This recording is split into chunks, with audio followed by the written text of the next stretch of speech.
시청자 여러분 안녕하십니까? 출발 성공 투자 박민영입니다. 네, 안녕하세요. 김영롱입니다.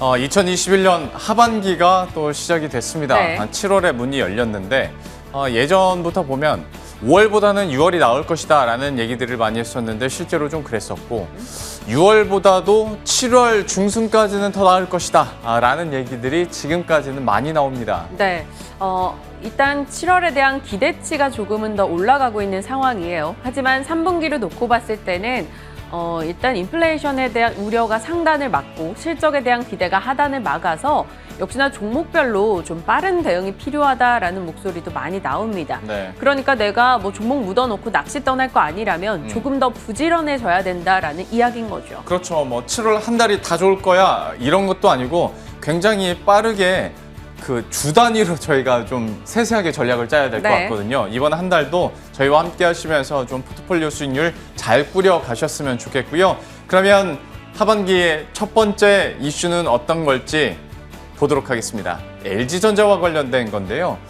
오늘 LG 마그나 이 파워트레인이 드디어 이제 출범을 합니다. 얘기를 참 많이 했었고 네. 이렇게 되면서 LG 전장 부분의 3대 축이 이렇게 해서 완성이 됩니다. 일단 카 인포테인먼트는 자체 사업부에서 담당을 하고요. 차량용 조명은 이미 편입을 했었던 GKW를 통해서 역시 사업을 펼쳐나갑니다. 그리고 마지막으로 LG 마그나 이 파워트레인을 통해서 전기차 파워트레인을 공급하게 되는데요.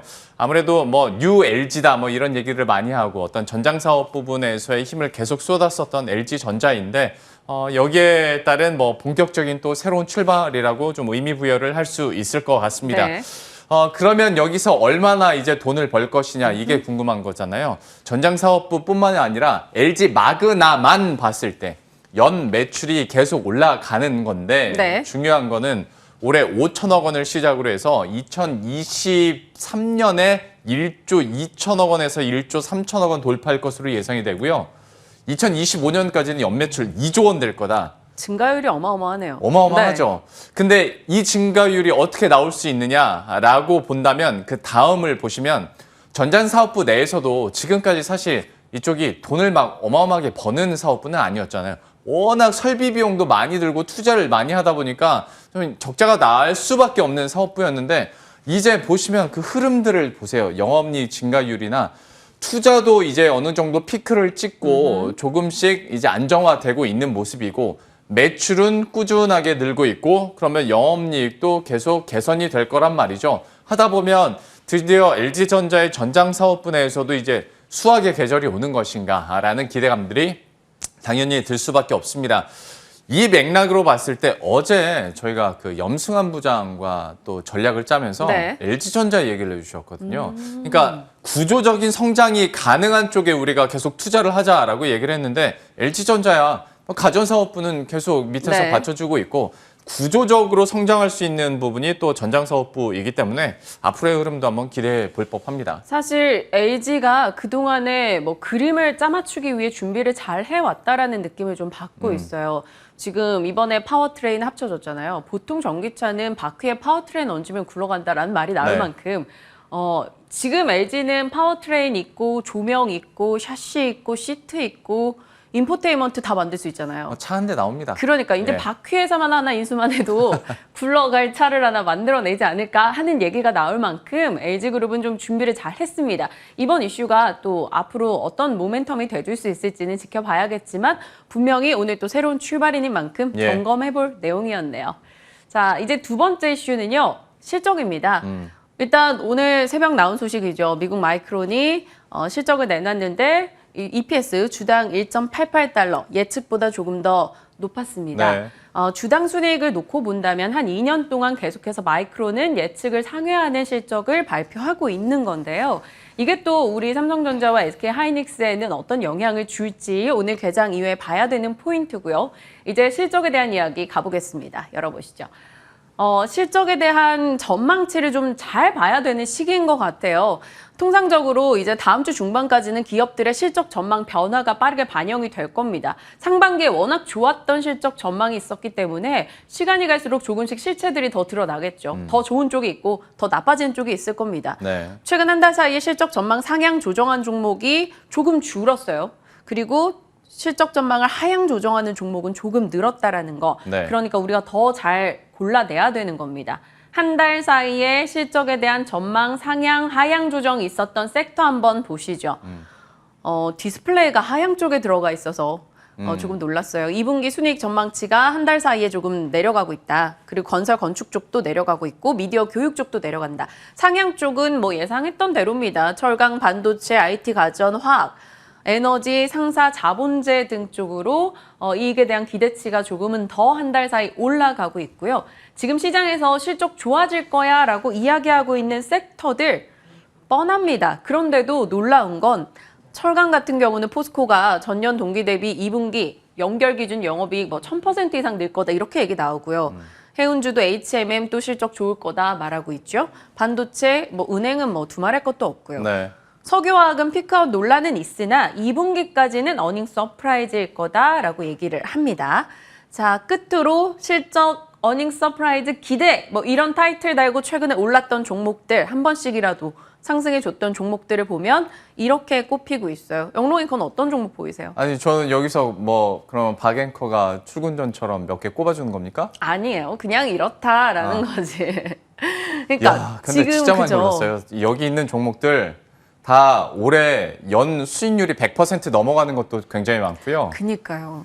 야, 쉽지 않은데 어떻게 골라봐야 될지 제일 큰 무게감은 저희가 잠시 후에 박재영 그러니까요. 차장에게 넘기도록 하겠습니다. 지금 뭐 포스코니 HMM, 코오롱인더 사실 손이 쉽게 나갈 수 있는 종목들이 몇 개 있을까? 그나마 요즘에 좀 횡보하고 있는 종목들을 좀 노려야 되나? 뭐 포스코나 롯데케미칼이나. 그러니까 우리가 고민해봐야 쓸데없죠. 네, 의미가 예. 없으니 네. 저희도 뭐 하나의 전략을 요청하는 입장이니까 지금 막 도착하셨어요, 박재영 차장님. 잠시 후에 전략 여쭤보겠습니다. 예.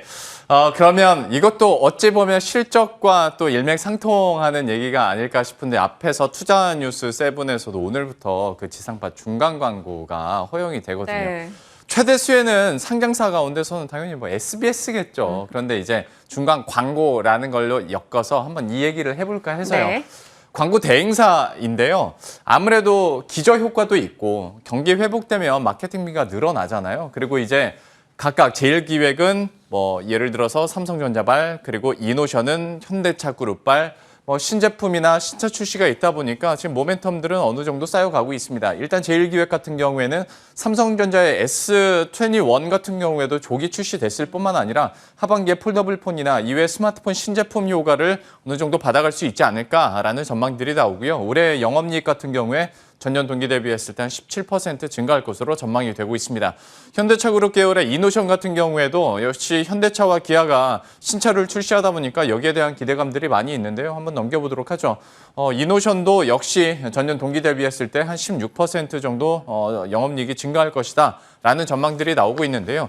이것도 이거지만 역시 우리가 요즘에 찾는 것들이 많이 못 오른 종목. 그러니까 네. 실적은 계속 올라가는데 못 오른 종목들 찾고 있잖아요. 어땠어요, 요즘에 주가 흐름이? 그러니까 최근 들어서는 좀 올라갑니다. 특히 이노션 같은 경우에 지난주에 한 번에 급등 흐름이 나타나다 보니까 차트상으로 약간 올라갔는데 제가 좀 길게 보여드리면 이게 지금 2018년, 2019년, 2020년, 21년이거든요. 아직까지는 그쵸. 두 종목 모두 그러니까 코로나19 이전 수준을 아직 회복을 못했어요. 제일기획이 그나마 좀 꾸준하게 우상향을 하다 보니까 한 비슷한 수준까지 올라오긴 했는데 그러니까 뭐 실적 좋아지겠다. 그리고 모멘텀들이 있고 그리고 물론 이거는 얼마나 이전 수준 예전의 올림픽만큼은 아니겠지만 어쨌거나 도쿄올림픽 열리면 광고 대행사들에게는 모멘텀이 될 수 있는 부분이니까 아직 좀 저평가되겠다.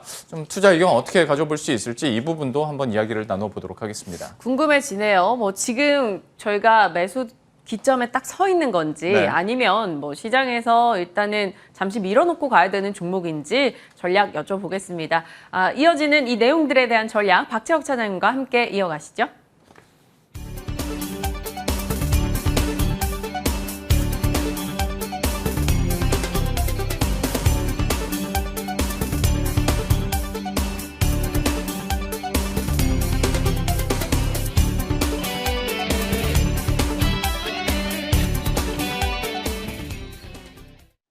예, 오늘도 물어보고 싶은 전략들과 종목들이 많습니다. 이분과 함께 하도록 하죠. 한국투자증권 이프랜드에어 박재영 차장과 함께합니다. 어서 오십시오. 안녕하십니까. 안녕하세요. 지금까지 어떤 LG전자의 전상사업부에 대해서는 물론 얘기를 많이 하셨겠지만 또 오늘 출범을 했으니까 LG 마그나 이파워트레인이 좀 다시 한번 점검도 해보고 또 실적 시즌도 다가오는 만큼 LG전자에 대해서 그리고 이번 이슈에 대해서 어떻게 보시는지 좀 평가해 주시죠. 최근에 이제 저희 증권사 리포트를 보다 보니까 되게 재미있는 제목이 있었는데 네. LG전자가 성장주다. 제가 한 16년 동안 이 시장에 있으면서 네. 굉장히 저거는 한 번도 생각해보지 못했었던 그 발상인데 네. LG전자가 성장주 좀 생각하기 어려웠는데 이제는 그렇게 생각을 해도 그렇죠. 될 것 같습니다. 네. 지금 LG전자 주가가 굉장히 좋은데요. 물론 이제 가전을 잘 만든 게 합니다. 실적도 좋고 뭐 월풀이나 뭐 이런 쪽보다 실적이 더 마진도 훨씬 좋고 네. 그런 것들이 부각이 되긴 하는데 사실 이거 가지고는 약간 뭔가 부족하거든요. 그리고 2분기에는 패널 가격이 많이 올랐습니다. LCD 패널 가격이 많이 오르면 TV를 만드는 LG전자 입장에서는 그렇게 좋은 상황은 아니거든요. 그럼에도 불구하고 주가가 이렇게 올라간다는 것은 이제 이 LG 마그나 이 전장 사업에 대한 기대가 이제 점차 현실로 다가오고 그렇죠. 있는 것 같아요. 불과 한 3년 전까지만 하더라도 전장이 좋아요, 투자 포인트가 전장 사업부예요. 이런 이야기를 많이 하긴 했는데 이제 실적으로 나타내진 못했거든요. 그때 비용이 너무 많이 들어가지고 그때 맞습니다. 당시에. 그리고 네. 시작한 지 얼마 안 됐고 그 당시만 하더라도 전장 부분이 이렇게 빠르게 성장할 줄은 몰랐어요. 왜냐하면 전기차가 갑자기 확 붐이 일어나다 보니까 이 전장 사업부에 대한 기대감이 그 어느 때보다 굉장히 큰 그런 네. 상황입니다. 7월 달에는 테슬라가 AI 데이 뭐 이런 것들 개최한다라고 하니까 네. 모멘텀까지 장착을 한 거거든요. 자율주행, 뭐 전기차 이게 전장 사업부와는 뗄래야 뗄 수 없는 그런 상황이 돼버려서요.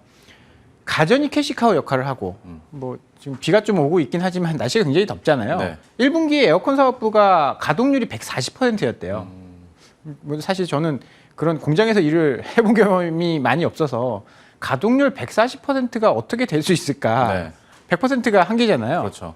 뭐 계속 2교대, 3교대를 계속 돌리고 있다. 뭐 이런 이야기인데 그렇게 되면 뭐 TV도 마진은 조금 뭐 줄어들 수 있겠지만 잘 팔리고 있고 에어컨이라든지 이런 성수기 뭐 들어오고 있고 아까 도쿄올림픽 이야기 잠시 하셨는데 전통적으로 올림픽이나 이런 거 광고 회사도 수혜를 받지만 TV 네. 이런 쪽 뭐 그렇죠, 맞아요. 예전에 월드컵 맞아요. 유로 축구 대회 이런 거 하면 이제 TV 새로 산다 이런 이야기 굉장히 많이 했거든요. 특히 대형 TV 쪽으로 많이 팔린다라는 맞습니다. 얘기를 하잖아요. 그래서 그런 네. 쪽에 이제 수혜도 캐시카우 역할을 할 수 있는 거고 전장 사업부는 앞으로 계속 기대를 해볼 수 있는 뭐 2차 전지나 이런 것들도 전기차에서 아주 기대가 되겠지만 많이 해먹었잖아요. 네. 그러니까 이런 부분을 좀 주목해서 볼 필요는 있을 것 같습니다. 그러면 LG전자에 대해서 물론 현 시점에서도 충분히 성장주로서 매력 있게 들어가도 된다라고 봐도 되겠네요. 네, 기존의 가치주에서 이제 스마트폰 버리고 네. 이제 돈을 벌 수 있는 그러니까 변화를 일으키는 거죠.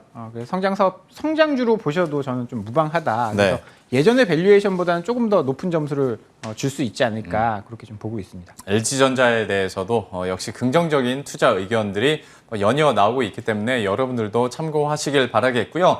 두 번째, 이제 또 7월이 됐고 이제 실적 어닝 시즌 이제 초입에 있으니 진행자로서 굉장히 무책임한 질문 쫙 뿌려놓고 네네네. 괜찮을 것 같은 거 골라주세요 라는 건데요. 네. 실적과 관련해서 좀 수혜받을 수 있고 또 지금도 아직 늦지 않은 종목이 있다면 어디가 있을까요? 일단 제가 1분기 어닝 시즌 때 이제 세 종목을 갖고 나왔었는데요. SL, SM, 그다음에 필라 네. 홀딩스 이 세 종목을 갖고 나왔었는데 일단 SM 같은 경우에는 실적이 계속 좋게 나올 것 같습니다. 앨범 판매량이나 이런 분위기를 봐서도 괜찮고 그리고 또 긍정적인 게 최근에 플랫폼 사업이 잘 되고 있는 것 같아요. 아티스트들이 위버스 이쪽에 이 아티스트를 입점이라고 해도 되는지 모르겠는데 거기서 이제 뭐 자기네 굿즈나 이런 것들 파니까 그렇게 그런 아티스트들이 늘어나면서 주가가 굉장히 많이 오르고 있습니다. 2분기도 이제 실적이 좋을 것으로 보고 있고요. 뭐 BTS라든지 이런 뭐 하이브 이런 쪽도 지금 뭐 사실 최근에 이제 스틱 인베스트먼트가 지분 판 거 그것 때문에 조금 조정을 받았지만 그 전까지만 하더라도 굉장히 좋은 흐름들을 보이고 있습니다. 그리고 이 엔터 사업이 앞으로 조금 더 기대를 해볼 수 있는 게요. 저는 중국 시장이라고 보거든요. 네. 중국이 조만간 열리지 않을까. 그러게요. 왜냐하면 지금 미국, 유럽, 뭐 글로벌 왕따를 시키고 있기 때문에 얼마 전에 파도가 나왔잖아요. 네. 뜬금없이. 네. 물론 이제 작년 12월에도 한번 파도가 나왔지만 파도가 나온 걸 보면 이제 점점 뭔가 다가오고 있다. 그렇게 되면 정말 수혜를 받을 수 있는 게 이런 엔터 사업이거든요. 일본에서 뭐 어느 정도 돈을 벌었고 그 다음에 이제 중국에서 돈을 벌기 시작하다 중국 이제 팔로가 막혔는데 네. 그 부분이 다시 살아나면 예전에 엑소가 그러니까 음반 판매량이 굉장히 저조할 때 중국에서 100만 장을 팔았습니다. 굉장히 어떻게 보면 그 인구에 비하면 그렇게 어려운 일은 아니거든요. 네. 근데 그 시장이 다시 음반 판매가 열린다라고 네. 한다면 이야기는 달라질 수 있는 거죠. 그리고 SL 같은 경우에는 지금 3분기 전략을 보면요. 아까도 뭐 안 오른 종목 찾는 거 이야기를 네. 하셨는데 2분기에 피해를 받은 업종들이 3분기에 좋아질 가능성이 있어요. 왜냐하면 뭐 공급망 병목이라든지 이런 것들, 반도체 부족 현상. SL은 이제 그런 거에 대한 문제가 있었을 때도 주가가 좋았는데 실적이 좋았는데 그런 것들이 해결되면 더 좋아질 수 있는 거죠. 네.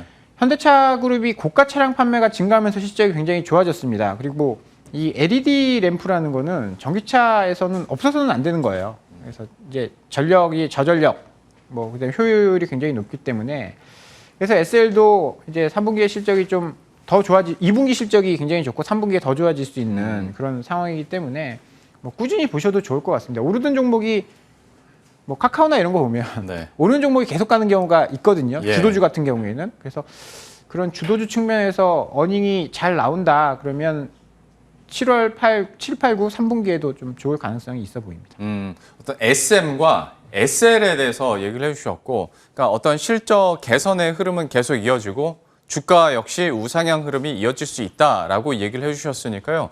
이 종목들은 역시 계속 관심 있게 보도록 하겠습니다. 실적과 관련해서 또 이렇게 두 가지 종목, 또 제가 생각하지 못한 의외의 곳에서 또 이렇게 나왔고요. 세 번째는 광고대 행사 앞에서 브리핑을 잠깐 했는데, 그러니까 우리가 소위 실적이 어느 정도 받쳐주는 한에서 코로나19 이전 수준보다 회복 못한 아직 저평가된, 아직 못 오른 종목들 진짜 열심히 요즘에 찾잖아요. 마침 이노션과 제일기획이 딱 그 수준이더라고요. 현 시점에서 그러면 어떻게 봐야 될 것인가. 어쨌거나 말은 좋아요. 기저효과, 경기 회복, 그리고 뭐 모멘텀들이나 실적 개선. 여기에 플러스 한 도쿄올림픽 조금 더 넣고. 어떻게 보십니까? 일단 광고 시장이 살아나고 있죠. 기존의 팬데믹으로 인해서 디지털 광고는 굉장히 좋았는데 네. 앞서 뭐 TV 광고 이런 쪽이 좀 좋지 않았는데 네. 다시 TV 광고까지 살아나고 있습니다. 그러면 기저효과 플러스의 TV 광고까지 좋아지면 앞으로 계속 좋아질 가능성이 있고요. 그래서 뭐 좋을 것으로 보입니다. 뭐 기저효과도 있고 다 좋은데 주가도 많이 안 올랐고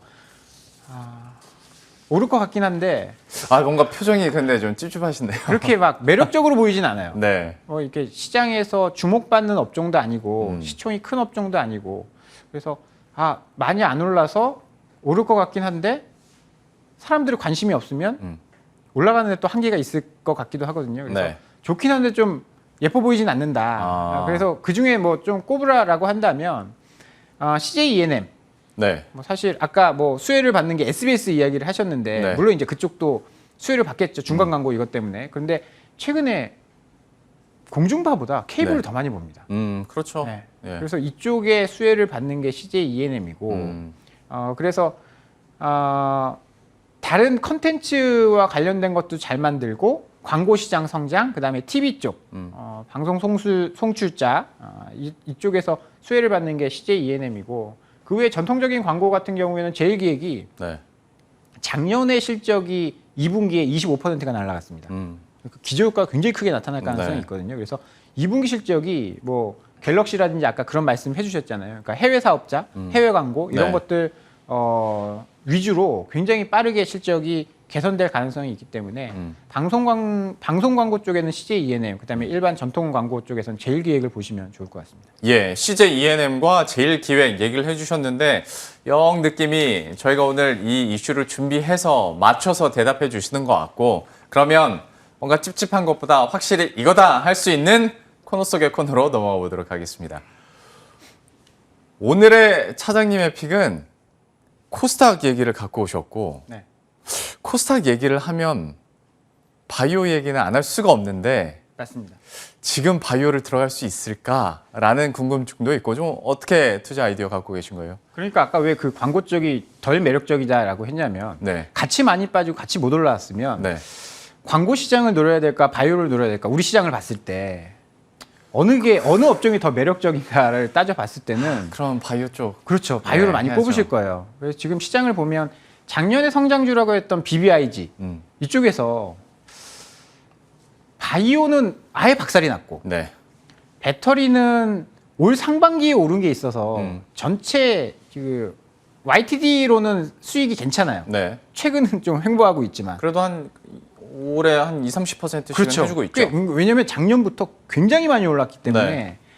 상대적으로 괜찮고 게임은 작년부터 계속 안 좋았고 네. 인터넷 하나가 좋았거든요. 4개 업종 중에. 그렇게 본다면 지금 3분기에는 바이오와 게임 요거를 저는 봐야 된다라고 보고요. 그리고 코스닥이 굉장히 안 좋았습니다. 지금 뭐 지수는 3,300인데 코스닥은 이제 1,000포인트를 조금 넘은 상태여서 지금 보시면 저게 코스피와 코스닥의 상대 강도거든요. 네. 밑으로 떨어진다라는 게 코스닥이 주가가 안 좋았다라는 겁니다. 그러면 작년 9월부터 코스피 대비해서 코스닥이 계속 안 좋았거든요. 예. 거의 뭐 10개월, 1년 가까이 코스닥이 안 좋았습니다. 이게 바이오의 역할이 굉장히 컸거든요. 바이오가 1등 공신이었습니다. 코스닥이 안 오르는. 네. 그러면 뭐 사실 지금 안 오른 거 오른다? 안 오른 거 찾는다라고 한다면 바이오를 빼놓고 갈 수는 없을 것 같아요. 뭐 그러면 그렇다고 해서 안 올랐기 때문에 다음부터 오를 거다? 이거는 사실 약간 논리가 부족하고 뭐 정부에서도 연기금에서도 지금 코스닥의 수급이 계속 들어오고 있거든요. 네. 지금 코스피는 이제 연기금이 계속 팔고 있지만 올해 3월부터 코스닥은 연기금에서 매수가 계속 들어오고 있거든요. 그러면 주가도 안 올랐고 저기 보시면 이제 노란색이 코스닥이고 저기 주황색인가요? 노란색, 주황색이 이제 코스닥 연기금 예. 수급이고요. 파란색이 코스피의 수급인데 코스피는 계속 팔고 이제 더 이상 사지 않고 있는 상황이고 3월부터 이제 연기금의 코스닥 비중이 확대가 되고 있습니다. 그러네요. 그래서 이런 것들을 봤을 때는 수급도 들어오고 가격도 싸졌고 주가도 낮기 때문에 3분기에는 한번 좀 기대를 해봐도 좋을 것 같다라는 생각이고요. 이렇게 해서 끝내면 또 작가님이 뭐라고 하세요. 그래서 어떤 네. 거요? 라는 얘기를 할 수밖에 네, 없잖아요. 그래서 뭘 해야 되냐 예. 그런 말씀을 하시거든요. 사실 저는 이 바이오 쪽에 그렇게 잘 아는 편이 아니어서 뭐 종목에 대해서 잘 알고 그런 건 아니어서 이런 걸 모를 때는 ETF를 하시거나 네. 1등을 하면 됩니다. 아, 근데 우리나라 주식 사고 싶은데 잘 모르겠다. 그럼 삼성전자 사면 되잖아요. 네. 코스닥도 마찬가지입니다. 지금 셀트리온 헬스케어가 코스닥의 1등 시총 1위 업종이거든요. 바이오고 코스닥이고 바이오고 수급을 보면 연기금이 계속 사고 있습니다. 네. 지금 6월 달에 하루 빼놓고 연기금이 계속 샀거든요. 예. 그걸 보시면 셀트리온 헬스케어 좀 지수적인 측면에서 관심 있게 보셔도 좀 좋을 것 같습니다. 셀트리온 헬스케어 좀 관심 있게 봐도 될 것 같다라고 얘기를 해주셨고 잘 몰랐을 때는 ETF 얘기도 해주셨는데 네네네. 그러니까 저도 순간 이렇게 놀랐었던 게 그러니까 이전에도 다른 전문가 그러니까 염승환 부장도 어떤 헬스케어 쪽 얘기는 하는데 본인도 잘 모르겠다라는 거예요. 그럴 때는 코스닥 150 그때 당시에 바이오 ETF 얘기해 주셨거든요. 바이오 쪽으로 충분히 올라갈 수 있는 분위기는 형성되고 있고 수급 형성되고 있는데 종목 고르기 힘들다면 ETF 쪽 아니면 대장주 셀트리온 헬스케어 얘기를 해주셨으니까요. 여러분들도 투자 전략에 잘 녹여내시면 좋을 것 같습니다. 이렇게 이슈들까지 모두 살펴봤고요. 한국투자증권 이프렌드예요. 박재영 차장과 함께했습니다.